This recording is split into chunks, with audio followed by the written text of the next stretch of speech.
Okay, last yawn. What's going on, everybody? Welcome to another Brand Doctor live stream. Today's topic of conversation, guys, is going to be one simple thing. One simple thing successful entrepreneurs do to win at life. Okay?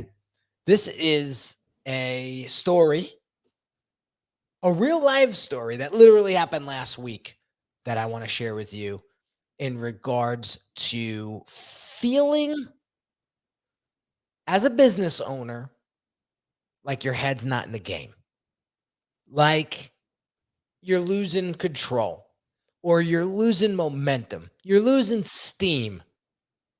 And how one of my clients bounced back from feeling all of that distress of losing a handful of clients in a very short period of time, not feeling the passion for his business that he once felt, and how he turned all that around very quickly, got back on the horse, and started crushing it again. So show of hands in the audience, who's ever felt like this about their business before? Who lost momentum? Who lost? Man, that was all of last year for me, for Christ's sake. I mean, last year was a shit show, and it took some time to bounce back, but I'm happy that I did, because here I am. You know, I'm not one to kind of throw in the towel. I'm here to figure it out, recalibrate and keep it moving, right? So let me give you some context of this story. Client hits me up on Voxer, coaching client, and says, I don't know what to do. Michelle's like, been there. Yeah. Client goes, I don't know what to do. I lost 2 big clients this year, this week, that accounts for like $7,500 of revenue per month. That's a lot. That's a lot of money. And the words specifically out of his mouth was, man, I'm just not digging this business anymore. And I feel like blowing it up. And I'm like, don't do that. It's just, you're just having a bad day, bad week. It's all right. We all have them as business owners, right? And so he reached out to me and said, I don't understand why this is happening. Why is this happening to me? Now, this is a coaching client of mine for 2+ years. So I know this guy pretty well. And I noticed his behavior over the past, I would say specifically 18 months. And here's what some of the things that I've heard him say through his content and on social, which I haven't read a book in 6 months and I feel good. I haven't done any promoting for my business and I feel good. I'm off of social media for the most part, almost 100%, and I feel good. I'm like, okay. Everybody needs a break. Everybody needs some time away, right? But what's going to happen if you maintain that? What if you never come back? What's going to happen? Well, your business is going to suffer tremendously. And here's what happened. The universe caught up to him. The universe saw that he was not in the game for this particular business. And so it only took a matter of time for the universe to give him what he was giving his business. Nothing. Nothing. So what I said to him was, what we need to do right away is recalibrate. We have to stop asking ourselves, why is this happening to me? Why am I losing all these clients? Why is this business exploding? And start asking the real question. And this is that one simple thing. It's, what am I doing? What am I doing to make all this happen in my life? And go focus on that, taking responsibility and accountability from your own actions, because that will inform why you're having certain things happen inside of your business. Michelle says, this is why you have multiple streams of income is super important. Yeah, it's important to have multiple streams, but here's the ticket. The ticket is understanding why certain streams are working better than others. Why is one stream coming in hot and heavy all the time, and then the other stream's kind of trickling? Got to think about that, right? So the reason why I bring this conversation up is because we've all been there. We've all had projects or businesses that we feel like our head's not there anymore. What do? Do we implode it, or do we start over, or do we say, all right, no, there's a lesson here that needs to be learned, and there's some things that we need to do to change our thinking to come back out on top, right? So you wrote some stuff here, Oase, that I want you to kind of dig into a little bit. And it says, don't expect clients to buy you, believe in you. Yeah. If you don't buy yourself, believe in yourself. So I want you to kind of unpack that for us and give us a better understanding of what that means. Yeah. So, I'll add some context to that. And by the way, first of all, happy National Small Business Week. I think the topic that we're discussing here, I would Mhm. say, a quite common struggle amongst business owners, and especially non small business owners that go through, and like they're stuck in the weeds, right? There are times when we all, and I'll share my own story, where we feel stuck, Mhm. and we feel like we've lost that passion for our business.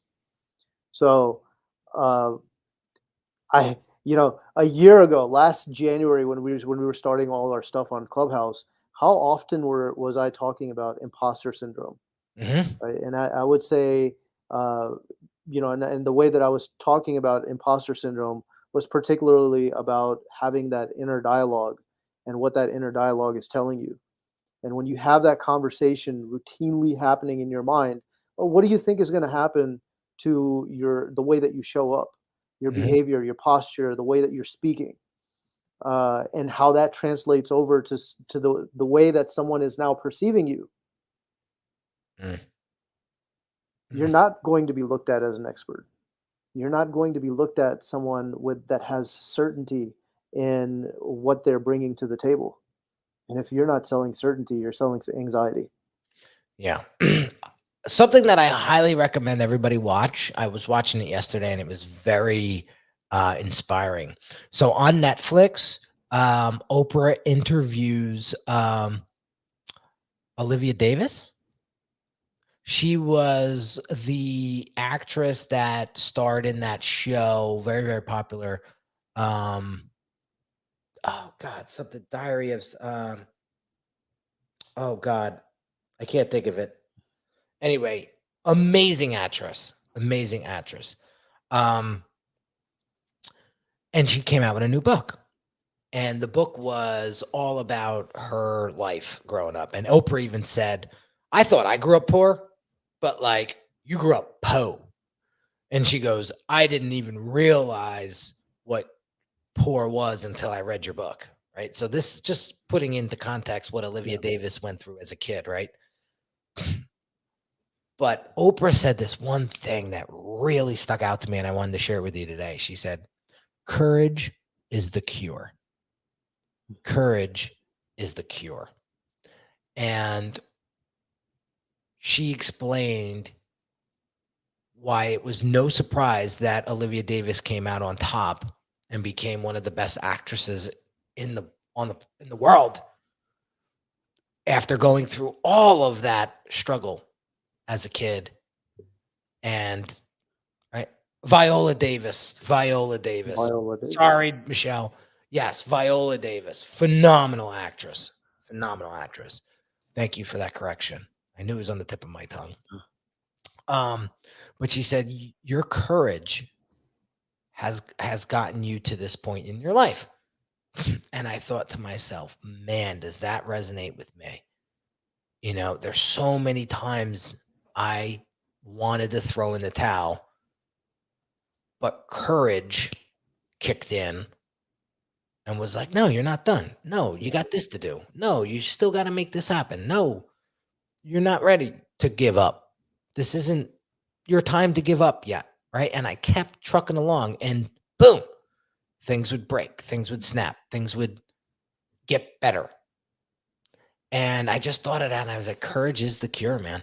Yeah. If you don't have courage in yourself, nothing's going to happen, right? Nothing's going to nothing's going to break loose. And I love what you mentioned earlier before we even went live. You mentioned something about when people feel like they're in a hole, to stop digging.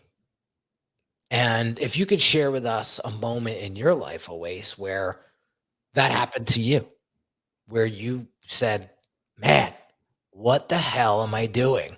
I'm just getting deeper and deeper here. Something's got to give. Yeah.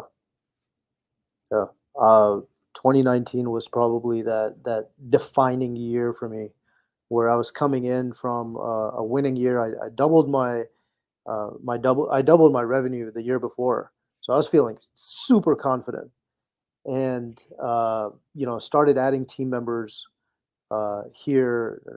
They weren't virtual at that time, and started bringing them on board. Not really giving much thought to right roles or right people in the right roles or right people in the right seats, and really defining what their success metrics around that, and winging it. And I was going to learn my lesson sooner or later. And as the year continued, they weren't necessarily showing up as how I was envisioning for them to show up, but never really voicing that expectation. Mm. So, did they have potential to succeed? Yes, but it came down to me. Mm. And so it continued on for a good 8 months.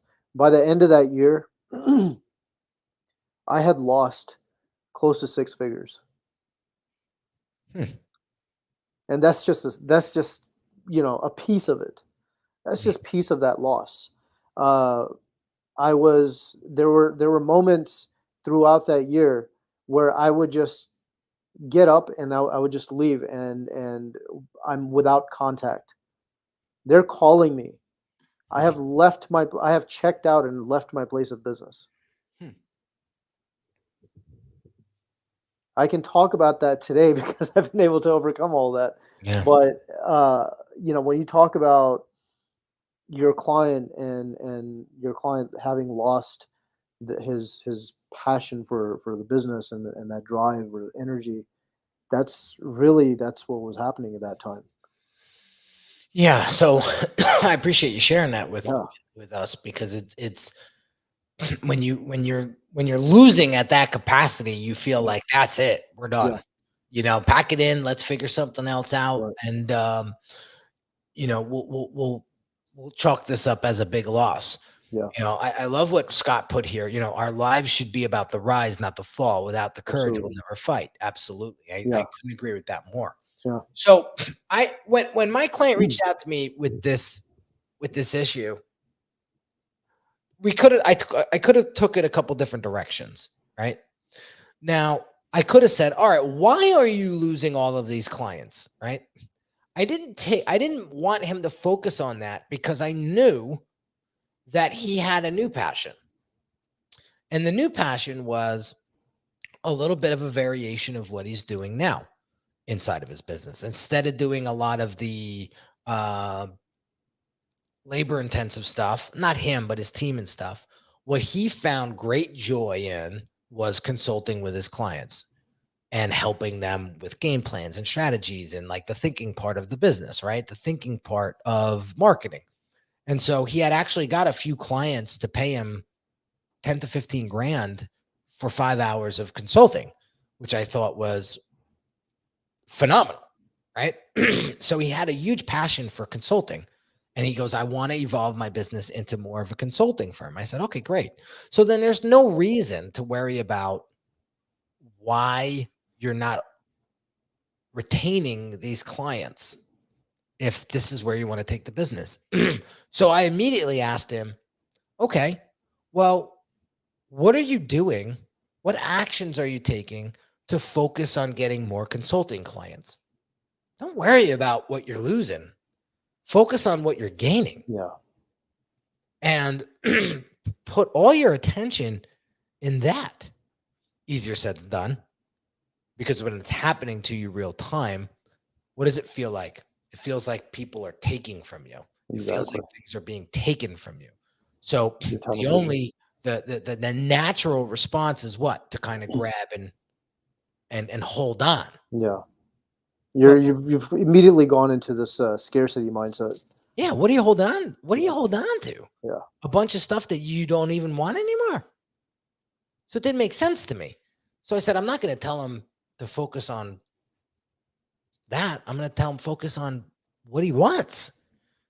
Because you might have heard me say this before, but I'll say it again. The universe is going to give you what you're serious about. Yeah.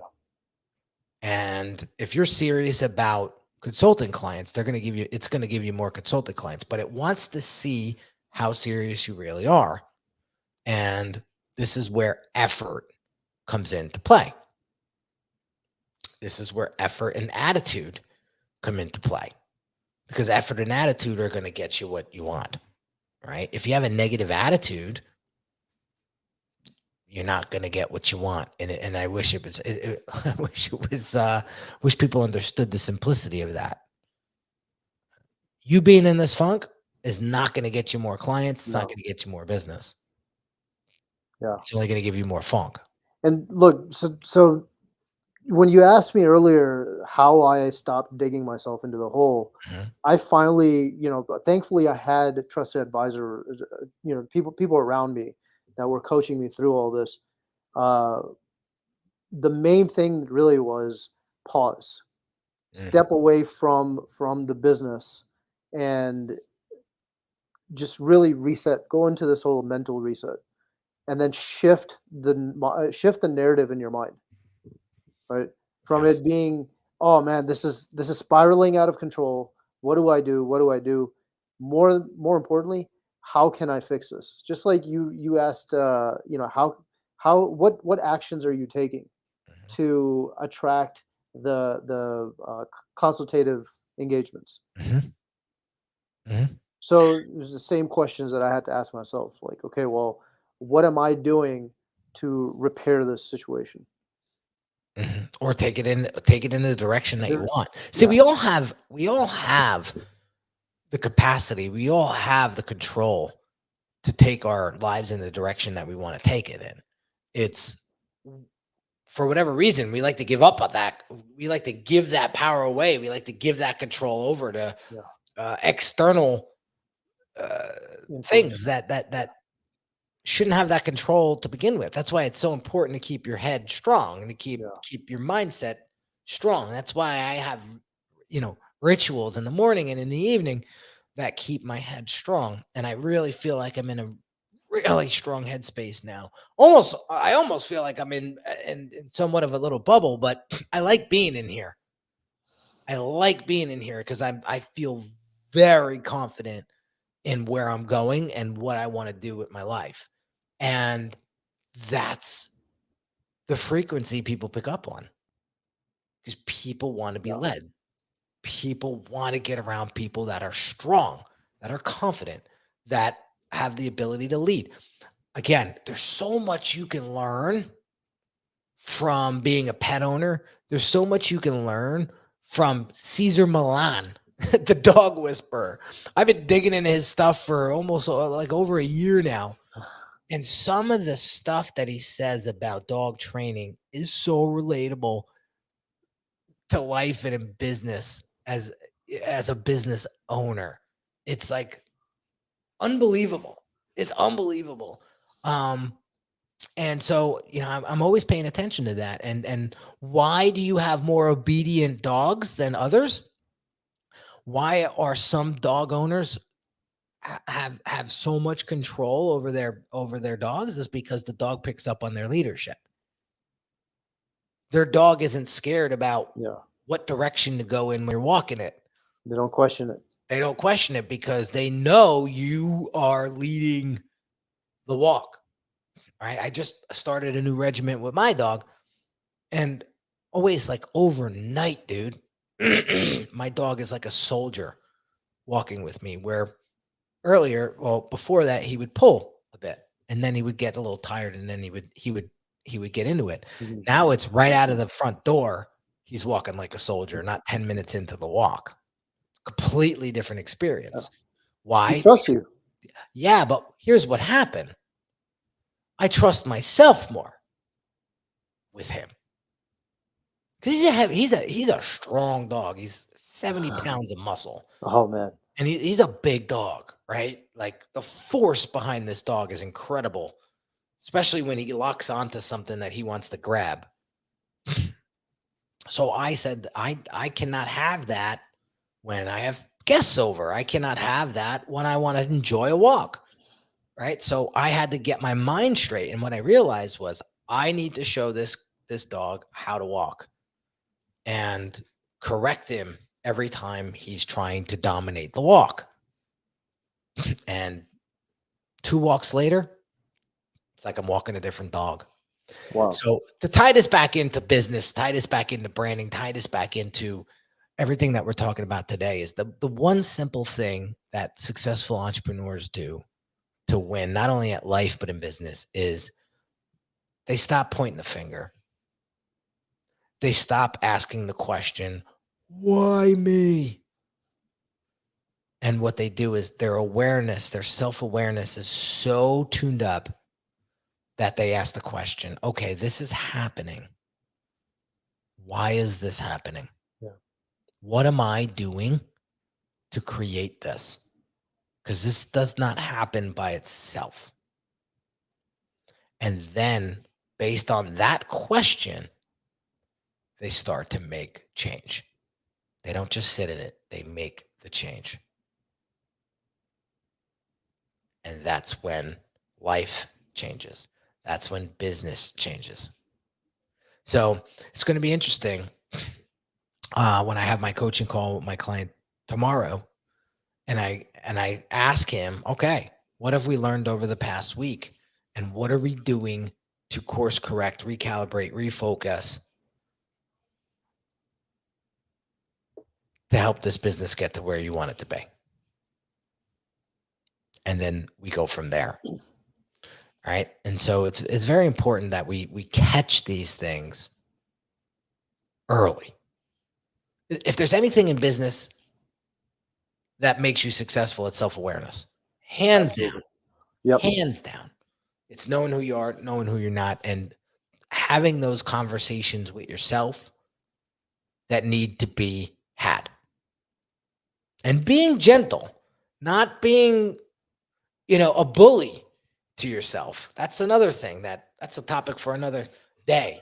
But we're good at beating ourselves up, aren't we, as business owners? Oh man, we should have done that. We should have done this. Very Oh, I'm so stupid. You got to watch the way you talk to yourself. Yeah.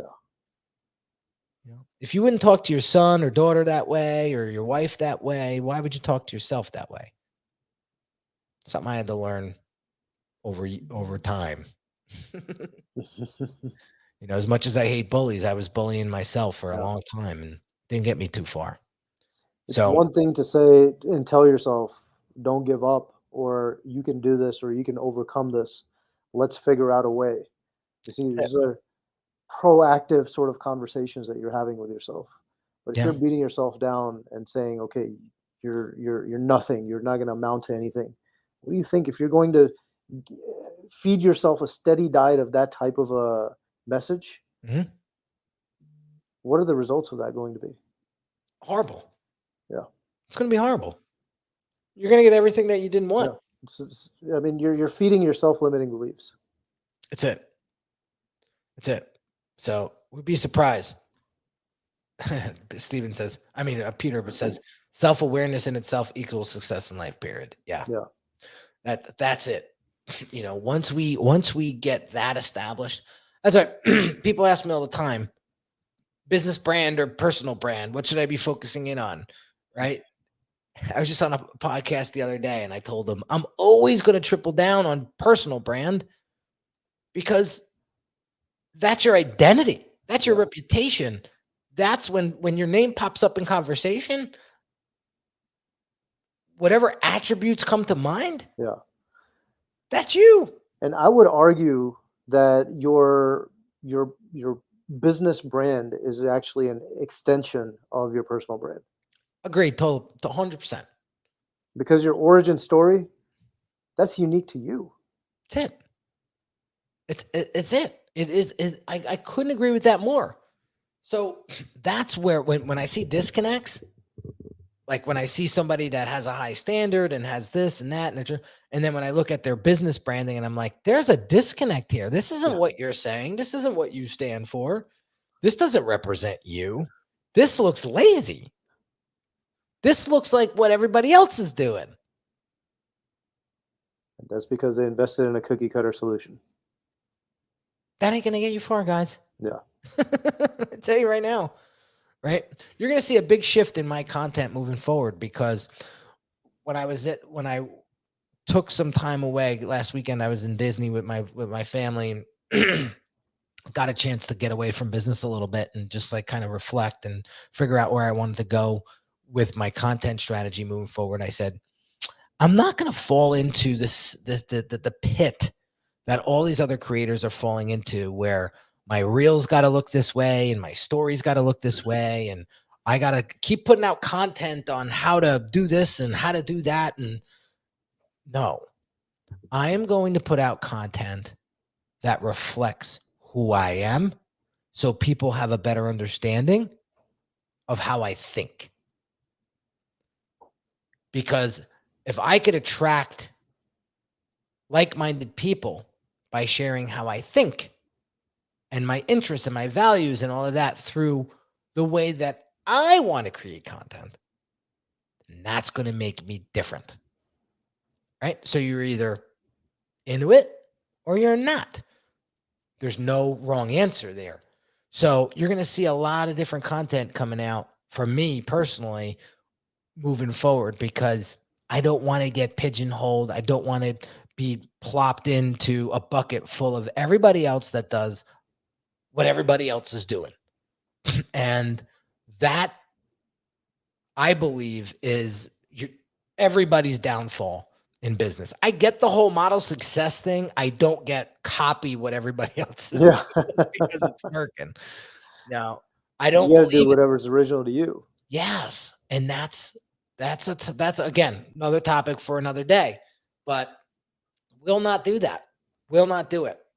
Like when you come to my YouTube channel, you come to my Instagram account, or you come to my LinkedIn page, you're going to know right away what I stand for and who I am just through the content. You're going to know that I like wine. You're going to know that I like animals. You're going to know that I like the outdoors. You're going to know that I mean business when it comes to business.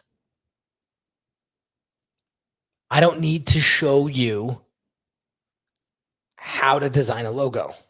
That's not what you're calling me for. You're calling me to get the logo done. Me telling you funnel strategy and all of this stuff. No, that's not what you're coming to me for. You're coming to me because you want it done for you, not to figure out how to do it. So, lesson learned. Let's cut it here before we get into a whole another direction. But big takeaway, guys, is focus on what it is that you're doing to make the things that are happening in your life, and figure out what needs to change to create the change so that you can win at life and in business. That's all I got. Until Wednesday, my friends. I'll catch you on the next one. Take care. That